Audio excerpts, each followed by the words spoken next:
എല്ലാവരും ഇങ്ങോട്ട് നോക്കി. ശ്രീലക്ഷ്മിനെ കുറിച്ച് പല ചാനലും ചില കാര്യങ്ങളൊക്കെ പറയാൻ ഞാൻ കേട്ടു. എങ്ങനെയാണ് ശ്രീലക്ഷ്മിനെ കാണുന്നത്? ഇതിപ്പോ ആ പെൺകുട്ടീനെ എല്ലാവരും ചേർന്ന് കല്ലെറിയുവാണ് ചെയ്യുന്നത്. യെസ്, ഞാൻ വ്യത്യസ്തനായിരിക്കുന്നു. I am different person in the world. അവളുടെ അമ്മൂമ്മയുടെ കുറെ കണ്ടീഷൻസ് എനിക്ക് പേരെത്തങ്ങോട്ട് വരും. ഇപ്പോൾ ആ പെൺകുട്ടിക്ക് എന്തുകൊണ്ടാണ് ഇതുപോലെ സോഷ്യൽ മീഡിയയിൽ എടുത്ത് ഇടേണ്ടി വന്നത്?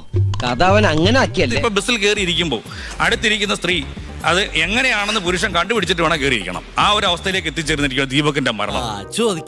നമ്മൾ മനസ്സിലാക്കേണ്ടത് ഇപ്പോഴും ഈ ദീപക് മോശമായ പെരുമാറിയ ഒരു വീഡിയോ ഒരിക്കൽ പോലും നമുക്ക് പോലും കാണാൻ കഴിഞ്ഞില്ല.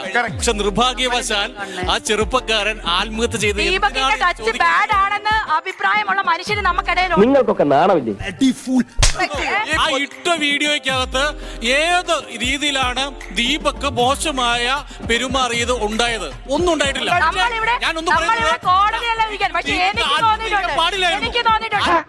പരമനാറി പട്ടി കഴിവരുടെ വീഡിയോയ്ക്കകത്ത് സ്ഥലത്ത് പോലും ദീപക് മോശമായി പെരുമാറിയിട്ടില്ല. സംശയമില്ല.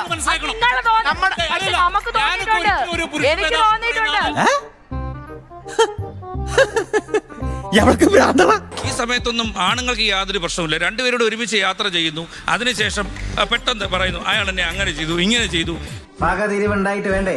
കിട്ടിയ മുതലും പലിശ ചേർത്ത് കിട്ടി.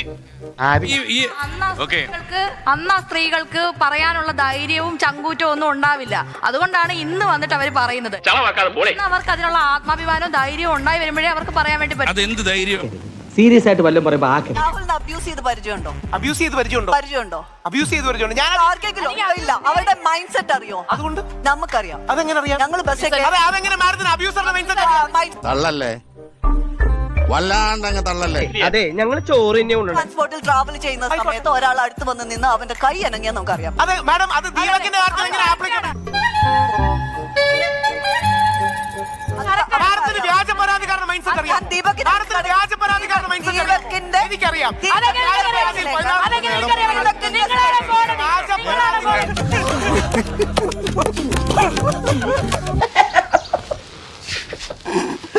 കേരളം കണ്ട ഏറ്റവും വലിയ മുഖ്യമന്ത്രിയായ ശ്രീ ഉമ്മൻചാണ്ടി വ്യാജ പരാതിയിൽ കുടുങ്ങിയ ആളാണ്. നിവിൻ പോളി എന്ന വ്യക്തി കൊച്ചി നിൽക്കുമ്പോ ദുബായ് വെച്ച് റേപ്പ് ചെയ്തു എന്ന് പറഞ്ഞു. ആ പെൺകുട്ടിയോട് പോലീസ് ചോദിച്ചപ്പോൾ പെൺകുട്ടി എന്ത് പറഞ്ഞറിയോ? ഉറക്കപ്പിച്ചിൽ ഡേറ്റ് മാറിപ്പോയതാണ്. കുഞ്ഞികൃഷ്ണൻ പറഞ്ഞു ആണിനും അഭിമാനമുണ്ട്. ഒരു കയ്യബദ്ധം നാറ്റുകരുത്. എങ്ങനെയെങ്കിലും ഇവനെ ഒതുക്കിയേ ഈ കേസിൽ നമ്മൾ ഒതുങ്ങേ ഉള്ളൂ. ഞാനത് ചോദിക്കരുതായിരുന്നു. അപ്പൊ ശരി, പിന്നെ കാണാം. ബൈ.